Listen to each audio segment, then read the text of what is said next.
Hey guys, welcome back to another Friday feature. This week we're going to talk about one piece of news and then my first impressions of the new FIFA 21 game. So getting straight into it, so our first bit of news came out today and that was SpiderMan Remastered. So this will be the PS4 version of Spider-Man that we got way back in, I think, 2017, 2018. And basically this is getting remastered for PS5 only if you buy the Ultimate Edition. So basically, you can play, if you have Spider-Man already, you'll be able to play it backwards compatibility. But if you buy the Ultimate Edition, you'll be getting a remastered version of that game. So the remastered version of that game will feature a wide range of PS5 benefits. Basically, so you'll have your ray tracing. So you can see in the image, you'll be able to see like extra reflections on buildings and on cars, which you can previously get in the previous game, or the previous version of the game, should I say. Then you're also going to get a performance mode as well. So this will probably reduce the graphical fidelity a bit, but it can enhance the basically the frame rate to a solid 60 FPS rather than 30 FPS. So basically you get that option if you'd rather have a graphical looking, fantastic looking game with all the extra ray tracing, textures and everything like that. Or you can have the more performance side of the game where you get a solid frame rate with a bit of a lower resolution. But I mean, it's entirely up to you. I prefer probably like to see the ray tracing that because it will give the game an extra fresh coat of paint, shall we say. But if not, obviously you do have that option, which I think is fantastic. And yeah, the other bit of news that was involved in this is actually Peter Parker's face is actually changed. So it looks like they've just sort of gone back and made it look more like Tom Holland, who's the actor for Spider-Man now.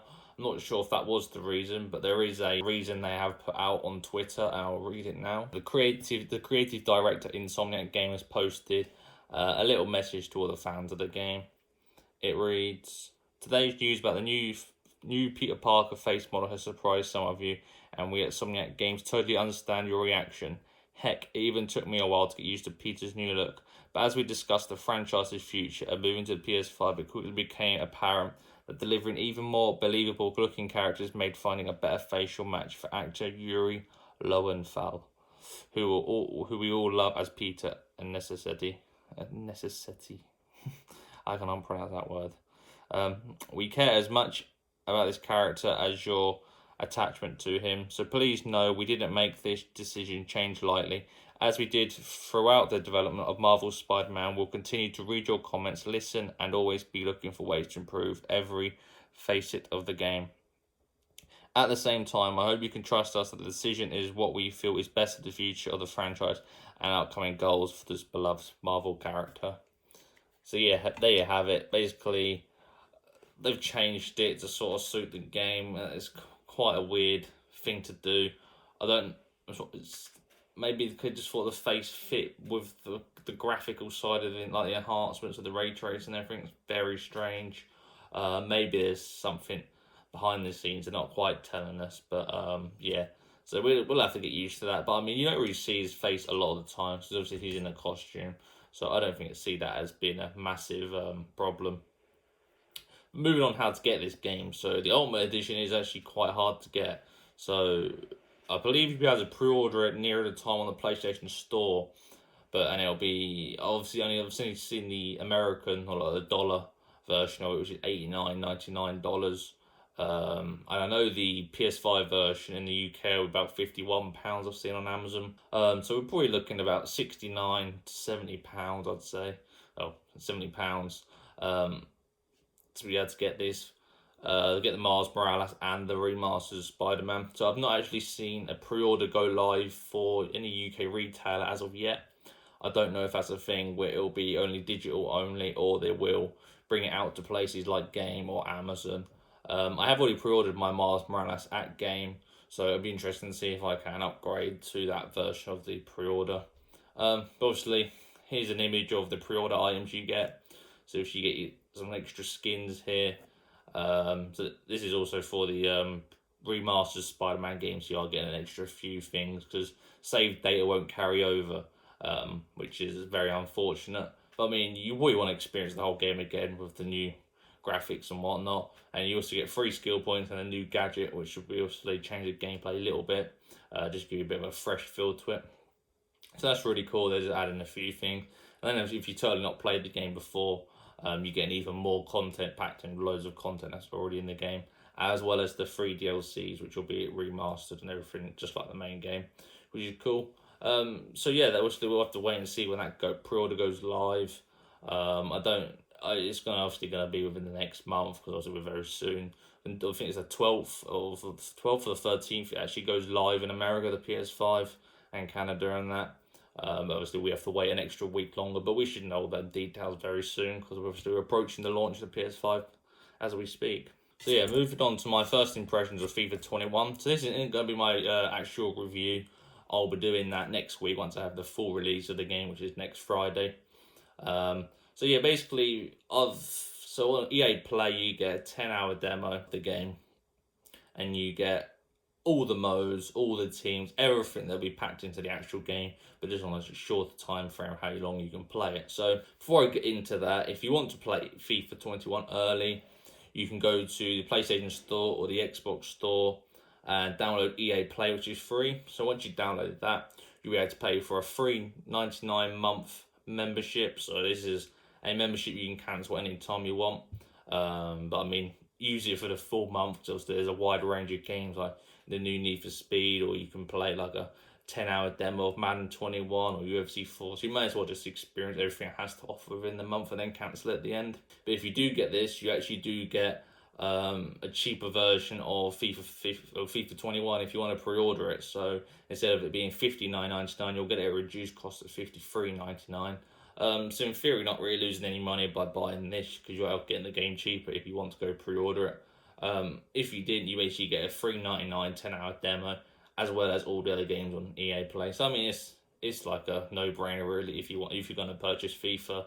But yeah, getting straight into the FIFA gameplay, I noticed it feels a lot more fast-paced. I've only been playing Ultimate Team at the moment, because I thought I'll crack on with that, because obviously with the 10-hour demo, I might be able to get some squad battle games here and hopefully get some rewards for Sunday. So yeah, I've been playing a few games of that, all offline at the moment, and it's feeling a lot more responsive. So I think my players feel less sluggish. They actually feel a lot more quicker than what their stats show, which I thought felt quite weird at the start. It definitely makes players feel more balanced. So if you like your Neymar and you're going against a slow defender, like I was playing with John Egan from Sheffield United, and he felt a lot more able to defend against Messi, using his sort of defensive abilities rather than Messi just running past, which just felt nice. Obviously, once you get all these upgraded cards and whatnot, it's probably going to feel a little bit different. But as I'm sort of talking about it now, I have not played with any of those special cards, so it did feel quite balanced. And basically, yes, that all felt responsive. Dribbling felt good. Obviously, one of the new features they've added is where strikers make runs in behind the defence. I've seen that feels very OP at the moment. Your forwards are constantly making runs in behind, which is fantastic. They're also reading the back line as well, so they're not running offside. They'll run, and then if obviously the defender sort of moves forward, they'll sort of come back here, maybe weave back in and go in front of another defender, which is really key to be sort of, especially how I like to play football. I like to play in behind. So I found that very beneficial. Again, I've not seen it online yet. Maybe it'll feel OP online, because on FIFA it is always quite hard to defend. So it'll be interesting to see if you can have some higher scoring games than that. Another thing I've noticed as well was the crossings are a lot more improved now, a lot more refined. I played with Trent Alexander-Arnold, who, if you know football, he's obviously very good at crossing the ball. Especially getting them early crosses in, he can proper whip it behind the defence. And then obviously you have the tall strikers. I've been playing with Chris Wood and Ashley Barnes. Obviously they're very good at heading the ball. And I've actually scored many headers. So it's finally heading's back in FIFA. Because obviously in FIFA 20 it didn't work. It's sort of, you'd head it and it sort of hit your head and bounce anywhere. But now you can proper put it in the back of the net, which is fantastic. And I've also noticed as well that my striker sort of leaves his man and he can sort of come around the back of the defence where he's unmarked and obviously get it on the volley or something as well, which I didn't really see too much in FIFA 20, because the strikers just seem to like drop off and maybe sort of go to the edge of the box. They never actually got into the box for any crosses. So it's nice to see they're also using the space in the game now and just being the AI being more smart when a cross is coming in. So that's sort of all the gameplay, really. I've not really noticed anything different. You also get different animations on the ball and stuff like that, which is always nice and refreshing to see at a start of FIFA game. But moving on to the customization, so in FIFA 21 you had stadium customization only in Ultimate Team. So this is probably going to be something that comes to career mode eventually, because the sort of thing, as in a career mode, as like an owner, you want to be able to change your stadium and that. So we'll have to wait for that, but it is an Ultimate Team, and as you can see in the images here, you can customize so many different things. You can customize when you score, what music plays, the music intro music to when you come onto the pitch. You can change the color of the ground. You can change the color of the stairs. You've got your tifos, match like stadium themes you can put on. There's so many, a whole wide range of variety of different things you can have to make your stadium feel more like your own. And these stadiums aren't just like any stadiums. You can actually have proper real life stadiums, like Anfield, and be able to customize it that way, which I think is really cool, because obviously if you have like a stadium in the game that everyone wants, every stadium's going to look the same. So it's sort of going to feel like your home stadium in a way, even though you're playing away. So it's nice to be able to have that stadium and be able to customize it to what suits you and your team. So I thought that was really good. I've not noticed many other features in Ultimate Team like last season. So obviously you get your like the Battle Pass, Season Pass sort of thing. We get up to 30 levels, and you go through complete challenges each week to be able to get new items. Obviously you get different cards, the different stats and that all updated and whatnot. But I've not really seen anything massive apart from mostly now you can play co-op in Ultimate Team as well. So I thought that was really cool. So if you have your Ultimate Team, you can invite a friend to come play with you, and then you can go online and play against someone else. So effectively you can make a team with your friend and actually go play together in Ultimate Team, which is really cool. It's a feature I'd like to use quite a bit this season. And yeah, it just offers something different for the mode that's been. I think it was getting quite stale. I think it's sort of the same thing in year out with small little tweaks here and there. But these two big things I thought have definitely enhanced the mode quite a lot. So I'm yet to play Pro Clubs or Career Mode. So I'm going to leave those for the actual review, which I'll be doing hopefully next Sunday.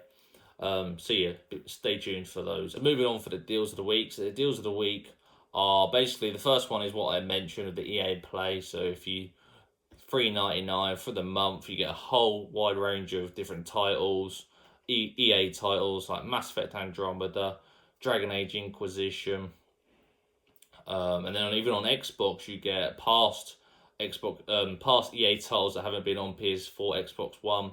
So you get like the original Mass Effect games, the original Dragon Age games. I believe Skate's on there, so you got an even more bigger range of titles to be able to play with that $3.99 a month, as well as playing 10 hours of FIFA 21. So yeah, if you're interested in FIFA, definitely recommend paying that. And like I said, you do get the cheaper version of the game at launch as well, and that applies for the other Ultimate Editions and that as well, if you want to purchase that and get the game on Tuesday. So the second game is Bulletstorm Duke of Switch. So this is the original Bulletstorm game, but this only actually launched on Switch last year. So it's actually still fairly new for Switch, but not for the most of us, because it was a PS3, Xbox 360 era game. But we did have it remastered on the current gen platforms. So yeah, this game is £6.24, reduced from $24.99, saving 75%. I put this one in specifically for Switch players who may not have played any sort of console games, if they've always been like a Nintendo player.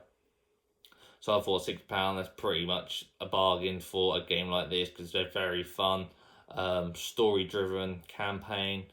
There's no multiplayer or anything like that, but I think the campaign's very solid, and I enjoyed the gameplay so much when I played the previous and the remastered. So I definitely recommend having a look at that, especially if you're into like your first-person shooters or like your story mode games. So that's pretty much it for this week. I'm going to be posting another vlog this weekend of vlog episode 5, so that'll be another football one. And obviously I'll be doing my FIFA 21 review at the weekend as well, so stay tuned for those. I'd like to thank everyone watching the video this week. With no more events coming up as I know of, so stay tuned for those. I'm sure there'll be some more events related to next gen consoles and next gen games, so if you get everyone hyped up for the coming month. But apart from that, I hope everyone has a great weekend, and I'll see you soon.